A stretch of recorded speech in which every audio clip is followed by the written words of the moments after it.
Hi అండి. అందరికీ నమస్కారం. ప్రెజెంట్ అయితే మేమొచ్చేసి హైదరాబాద్‌లో ఉన్నటువంటి శ్రీ అర్ధనారీశ్వర ఆలయానికైతే వచ్చాము.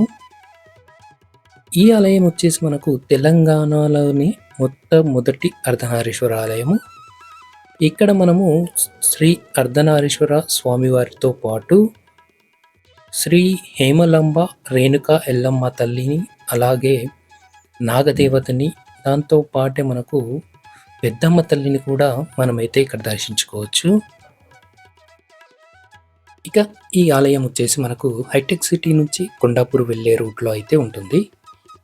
ఈ ఆలయం యొక్క టైమింగ్స్ వచ్చేసి ఉదయం 6 గంటల నుంచి మధ్యాహ్నం 12 గంటల 30 నిమిషాల వరకు. మళ్ళీ తిరిగి సాయంత్రం 5 గంటల నుంచి రాత్రి 9 గంటల వరకైతే తెరిచి ఉంటుంది. ఆలయాన్ని గనక మనం గమనించినట్లయితే మొత్తం ఆలయ నిర్మాణం వచ్చేసి నల్లరాతితో నిర్మాణం అయితే జరిగింది. ఇక ఈ ఆలయం వచ్చేసి మనకు 2022 ఫిబ్రవరి 11వ తారీఖున విగ్రహ ప్రతిష్టనైతే జరిగింది. ఇక లోపలికి చేరుకోగానే మనకు ఆలయం యొక్క గోపురాలపైన గాని, మండపాలపైన గాని ఎక్కడ చూసినా స్వామివారి అలాగే అమ్మవారికి సంబంధించినటువంటి చిత్రాలనైతే మనమైతే గమనించవచ్చు. ఇక ముందుగా మనకు ఒక పెద్ద వేప చెట్టు కింద పెద్దమ్మ తల్లి అయితే దర్శనమైతే ఇస్తుంది. అమ్మవారికి మనసులో ఏదైనా కోరికని ముడుపు కనుక కట్టినట్టయితే ఆ కోరిక అనేది నెరవేరుతుందని చెప్పేసి ఇక్కడికొచ్చే భక్తుల యొక్క నమ్మకం. అమ్మవారి దర్శన అనంతరం మనకు పక్కనే శ్రీ హేమలంబ రేణుక ఎల్లమ్మ తల్లి ఆలయం అయితే ఉంటుంది. ఈ అమ్మవారిని చిన్నమ్మ అని కూడా ఇక్కడ పిలుస్తూ ఉంటారు.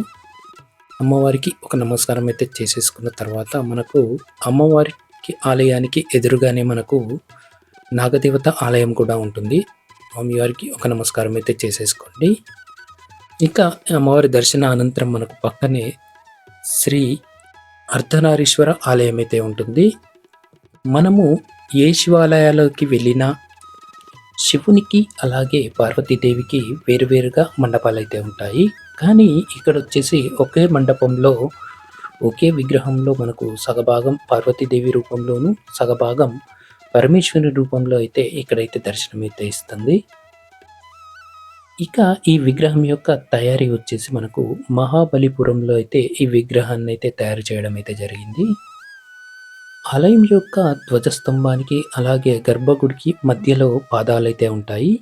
ఈ పాదాలు వచ్చేసి కుడివైపు ఉన్నటువంటి పాదం వచ్చేసి స్వామివారి పాదము, ఎడమవైపు ఉన్నటువంటి పాదం వచ్చేసి మనకు అమ్మవారి పాదం అయితే మనమైతే ఇక్కడ దర్శించుకోవచ్చు. ఇక ఈ పాదాలకు ఎగ్జాక్ట్‌గా గోపురం పైన వచ్చేసి మనకు శ్రీచక్ర ఆకారంలో ఆలయ నిర్మాణం అయితే జరిగింది.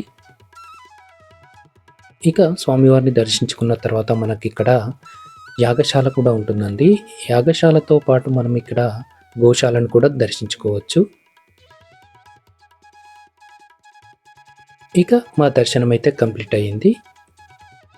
ఈ వీడియో కనుక మీకు నచ్చినట్లయితే లైక్ చేయండి, షేర్ చేయండి, నా ఛానల్ సబ్స్క్రైబ్ చేసుకొని సపోర్ట్ అయితే చేయండి. Thank you for watching.